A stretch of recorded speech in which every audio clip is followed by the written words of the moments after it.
Hello, friends. Good morning. How are you all? I hope you all are fine. So, friends, today I have made this video for you all just to understand about what is tense. So, let's understand that what is tense. Tense जिसे हम हिंदी में काल कहते हैं. काल यानी कि समय. It is related to time. But there is difference between time and tense. यानी कि समय और काल में थोड़ा सा डिफरेंस है. This is universal concept. This is natural concept. But this term it is used in grammar only. So first focus on these written sentences. So पहले हम इस पे फोकस करते हैं. जब हम इसको देख लेंगे, जब हमें ये समझ में आ जाएगा, so easily we can understand about what is tense. So let's see this sentence. Ram जाता है. राम जा रहा है. राम चला गया. राम जाएगा. यहाँ पे जो राम है, दिस इज सब्जेक्ट. राम, ये सेंटेंस किसके बारे में बात कर रहा है? राम के बारे में बात कर रहा है. तो ये जो राम है, राम का जो अभी एक्शन क्या है वो किससे पता चल रहा है हमें? जाता है से. यानी कि राम का एक्शन क्या हो रहा है? वो जाता है. अक्सर जाता है या फिर हमेशा ही जाता है. यहाँ पे राम जा रहा है. जा रहा है. राम के यहाँ एक्शन के बारे में किससे पता चल रहा है? जा रहा है. और यहाँ पे राम चला गया, यानी कि उसका जो एक्शन है वो हो चुका है. यहाँ पे एक्शन होने वाला है, यानी कि राम जाएगा. अभी वो गया नहीं है, वो जाएगा. सो यहाँ पे जो राम के एक्शन के बारे में किससे पता चल रहा है? With the help of this verb. This is verb, this is also a verb. So इस वर्ब से पता चल रहा है कि जो राम के एक्शन है, उस एक्शन का टाइम क्या है.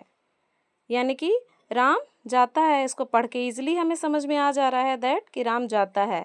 So we can say with the help of this helping verb और main verb we can understand what is the action of this subject. Here we can see about the tense now. So we can say tense is the form of verb that is used to express the time of an action. यानी कि जो राम का जो action है वो कब हो रहा है, ये हमें पता चल रहा है इस वर्ब से. इस वर्ब से पता चल रहा है कि इसके एक्शन का टाइम क्या है. तो you need to focus on this line that time of an action. यानी कि टेंस क्या होता है हमारा? टेंस किस पे वर्क करता है? टेंस वर्क करता है वर्ब पे. Tense is the form of verb that is use to express the time of an action. The time of an action, इसके एक्शन की टाइम क्या है? इसके एक्शन की टाइमिंग क्या है? इसके एक्शन की टाइमिंग क्या है? Here some sentences are there in English. The translation of these sentences, like Ram goes, Ram is going, Ram went, Ram will go. So I have written these sentences. You can focus on this also, that Ram goes, this is a verb. इस verb से पता चलेगा हमें कि राम का action क्या है? वो जाता है. Here you can see going. Verb की कौन सी फॉर्म हुई है यहाँ पे यूज़, वो हम आगे डिस्कस करेंगे कि इसका स्ट्रक्चर, इसका रूल क्या होता है. But first you need to understand that what is basically how the tense work.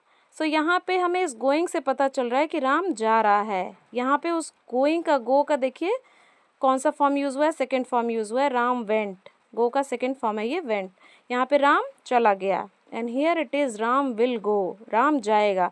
यानी ये वर्ब के जो फॉर्म है, इन सारे वर्ब के फॉर्म से हमें पता चल रहा है कि राम के एक्शन की टाइमिंग क्या है.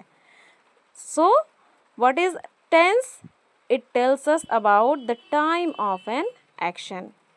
It tells us about the time of an action. So here you can just have a look on this, that this first these two sentences are there in present. Ram जाता है, राम जा रहा है. It is there in present tense. Ram चला गया, it is there in past tense. Ram जाएगा, it is there in future tense.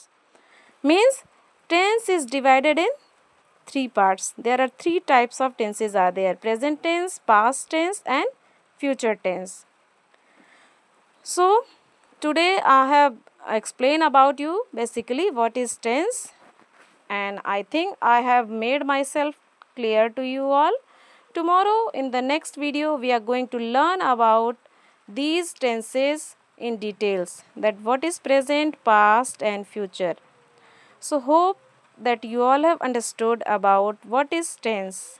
If you have any query or any doubt or if any suggestion is also there, so you can let me know about in the comment box.